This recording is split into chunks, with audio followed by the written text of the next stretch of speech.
Testing, testing, testing.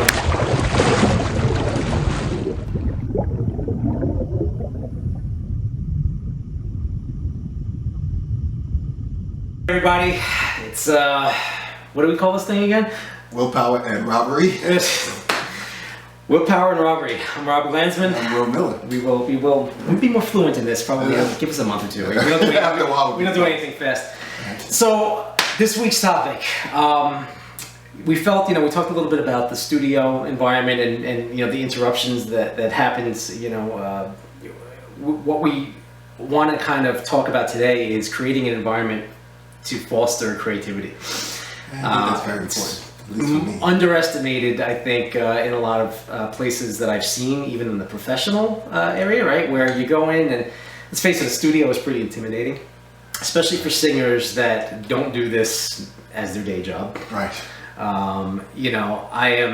I think ambiance is everything. You can see. As you can see. This is actually pretty toned down, but we'll share some pictures and some stuff of the old place, right? It's a work in progress. But getting in the mood to be creative, and it's sometimes hard, and there's things you can do inside the studio that will make your singer more comfortable.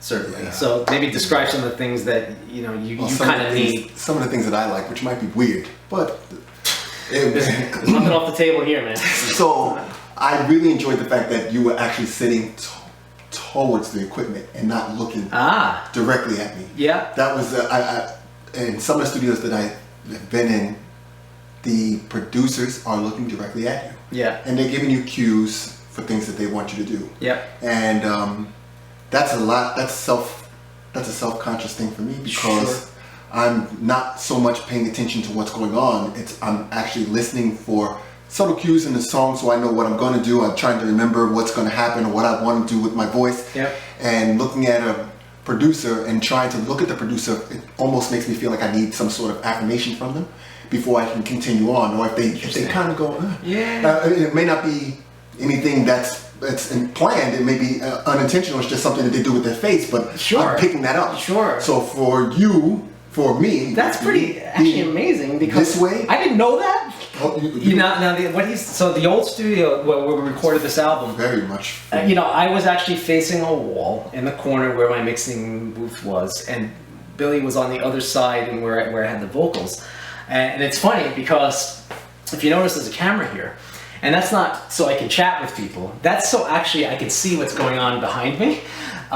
Specifically you, because you give each other a lot of hand cues, right? Or we share like a little bit of sign language that really goes a long way. But that's interesting. Being stared at is that's a problem. And actually, the camera, I kind of knew that you had the camera there, but I didn't necessarily. You know it was on. Well, I knew it was on, but I didn't know what it was stuff for. I recorded. I can't wait. I can imagine with the stuff they recorded, but I didn't know exactly what it was for. I mean, I knew it was just to make sure that I was in the proper place and actually just ready to sing, but I didn't know you could actually look back there to see what was going on. I always had it in a little window over here. It was very unintrusive, right? But things I was looking for was like your facial expressions, for example. If you look like you were struggling trying to hear the mix, right? Or I'd see you fidgeting with something, or you're dicking around with like where the mic stand was. I mean, those are things that you could prevent a lot of problems if you get ahead of it.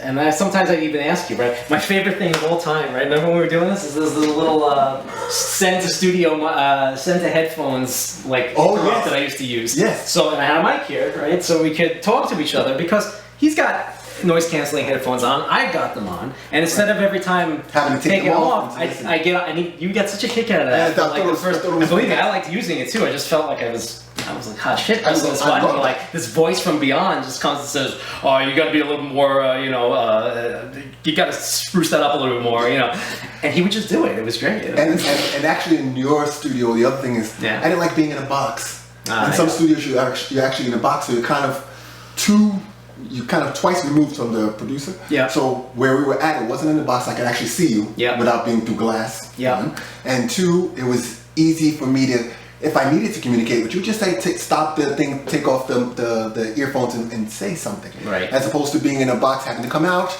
to stop and say something. So I think the level of comfort I had with the surrounding area was very easy for me to work with. Yeah, and so the other thing was it was always dark. It was a basement. And that I liked a lot. But it was intentionally dark. I actually it was just a natural artifact of me creating the world's greatest fire hazard down there, because I basically took sheetrock and sealed us in from the outside world.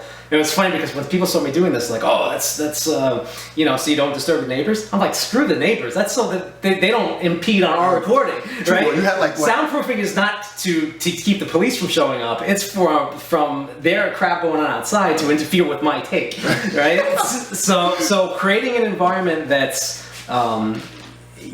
conducive to making you comfortable. Like, for example, I would always have a chair there for him. Now Billy is, what are you, 6'9", 18 feet? All right, so if we're doing 2 or 3 hours of recording at a time, you can take a load off here and there. Absolutely. Just that little thing alone, subliminally, right? And the great thing is the chair, where when you're mixing, I can actually go down and sleep. Oh, no, I'm not talking about, no. Oh, so I had this couch. The couch, you're not talking more or less is like you taking, 10 Excedrin PMs and passing out. And passing out. Yeah, it's nothing like me at 3 o'clock in the morning. I'm like, okay, dude, how does that sound? And it's like behind me. You know what? But the great thing about it is that I heard something I liked. yeah. You can wake me up. What was that? I'm like, hey, welcome back. But being comfortable in your environment, don't underestimate that for Singer, especially if you're going to create this environment in your own area or your own house. Yeah, we're in a room of my house right now. This isn't anywhere near the way I want it to look, but it will get there, right? But even if it's hanging a blanket, just to maybe close you off, or you have that dialogue between your producer and the singer and say, look, do you like to stand up? Do you like to sit down? Absolutely. Do you like the mic above you? Do you like a little even with your mouth? There's just questions you learn to ask. And we really it was really a not arduous task, but getting the mic centered for me. Yes. Because I'm so tall, right. Having the mic overhang.